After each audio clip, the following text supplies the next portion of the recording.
Have you noticed the harder you try to eat well after 50, the more it feels like the old patterns are constantly pulling you back? This isn't a matter of our character. It's not because we're lacking willpower or discipline. It's because almost every woman over 50 these days is eating in survival mode without even realizing it. Now, I need to explain what I mean because I'm not talking about survival mode being eating boring food or skipping treats.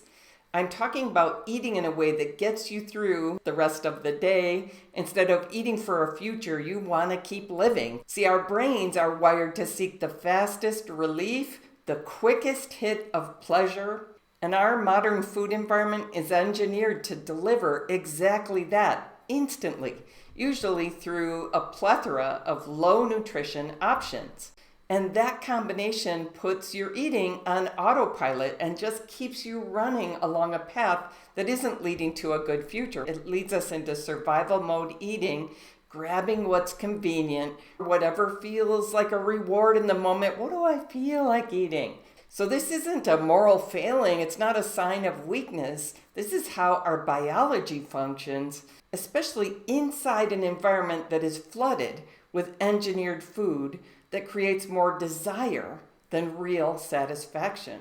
The big hit of dopamine that feels very exciting, it's driving more wanting, more desire. The more you eat this way, the more your brain learns to prefer those non-nutritious options. It's frustrating. So survival mode is built through this combination of our biology and our culture and our conditioning.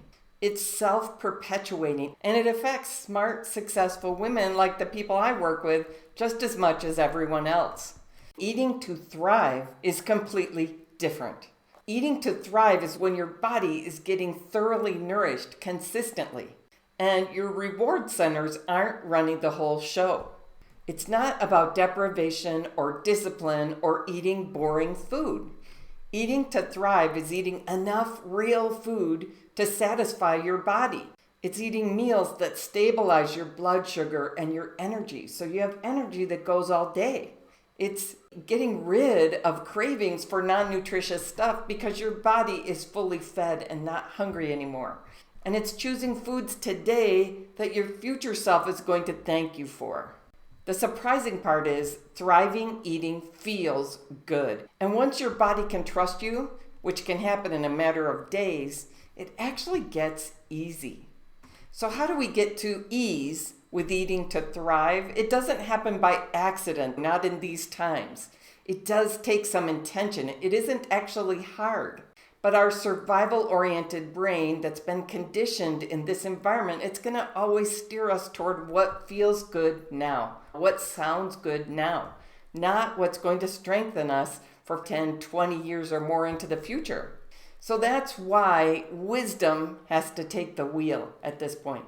It's one reason I love working with wise women over 50. We have plenty of hard-won wisdom in this life. The surprising part is this. When you shift into eating wisely to thrive, your body adapts really pretty quickly.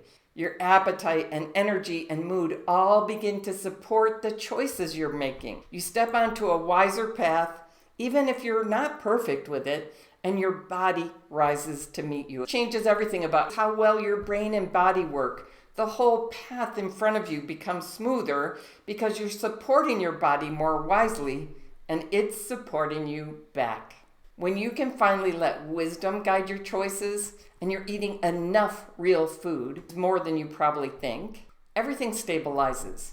You get an appetite at meal times, but the crazy kind of hunger you might have experienced stops. Eating gets simpler and clearer, and sticking with what actually works becomes doable.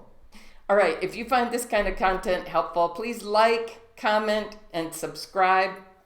And if you want to understand how to make wisdom work for you when it comes to eating, so you can eat to thrive for many years to come, I have put together a fuller explanation in a video you can watch anytime. There should be a link in the description or near this video. And that's it for now. Remember, keep it simple, keep it wise, and keep your spark alive.